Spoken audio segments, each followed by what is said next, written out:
Hello, this is Reverend Angelia with today's Bible reading. Today's reading comes from 1 Timothy 3, Overseers and Deacons. Here is a trustworthy saying. If anyone sets his heart on being an overseer, he desires a noble task.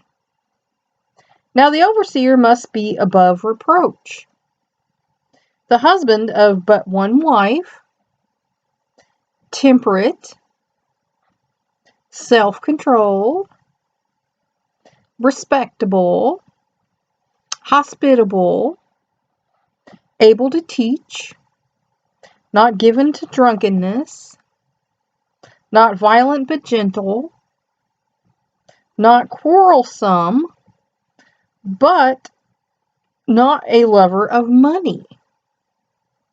He must manage his own family well and see that his children obey him with proper respect. If anyone does not know how to manage his own family, how can he take care of God's church?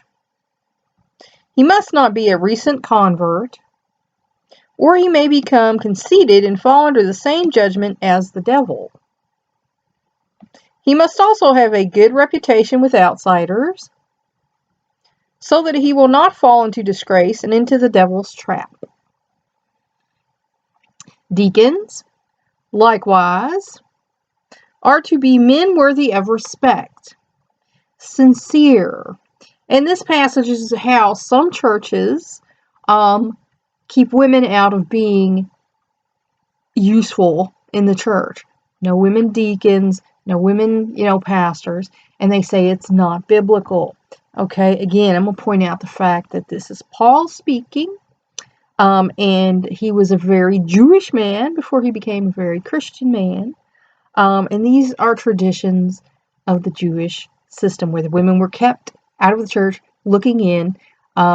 It was a boys' club, it was a men's club. That's not how Jesus did things. If you notice, Jesus had a lot of women around. There were people who had, churches set up in their home earlier, in Acts. So, I'm just going to say, I don't believe that is something, that Jesus would do. That's my opinion. You can disagree with it. Some of you will. But that's, I've been studying the Bible for a long time, and that's my opinion on that. Not indulging in much wine. They must keep hold of the deep truths of the faith with a clear conscience. They must be first tested. And then, if there is nothing against them, let them serve as deacons.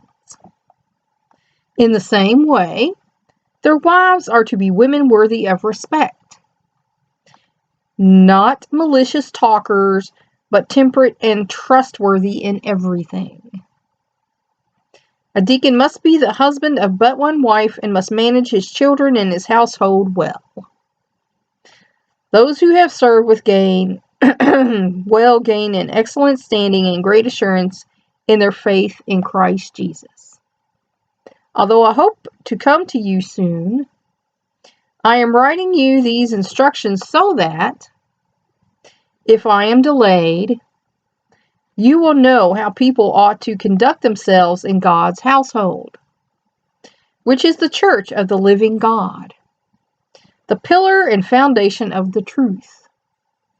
Beyond all question, the mystery of godliness is great. He appeared in a body, was vindicated by the Spirit, was seen by angels, was preached among the nations, was believed on in the world, was taken up in glory.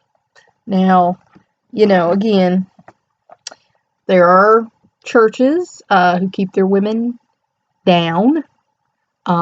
Personally, I believe that goes back to sexism in the world. A woman is perfectly capable of being a teacher, perfectly capable of being a preacher. And that's my personal belief.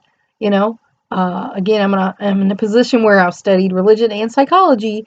So some people don't like that I marry those two together to say, here's why this was like this back in the day. This was a, you know, thing of the day that, you know, men believed women were not as smart as they were, couldn't do logical thinking, when actually the truth is women have 3 times the connection in our corpus callosum, so both parts of our brains talk to each other, and that's why we can figure things out a little quicker. You know, women's intuition, it's not really intuition, it's really the wiring of our brain.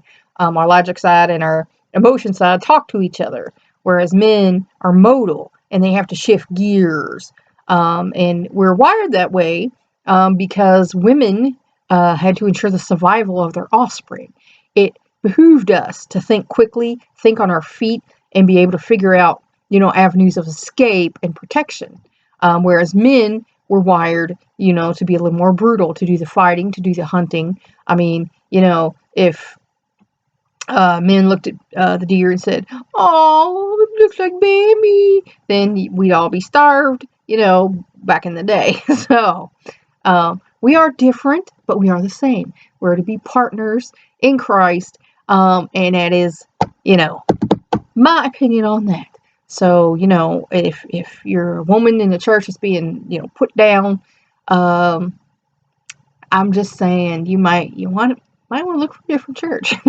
That's my opinion. And that's all for now. Until next time.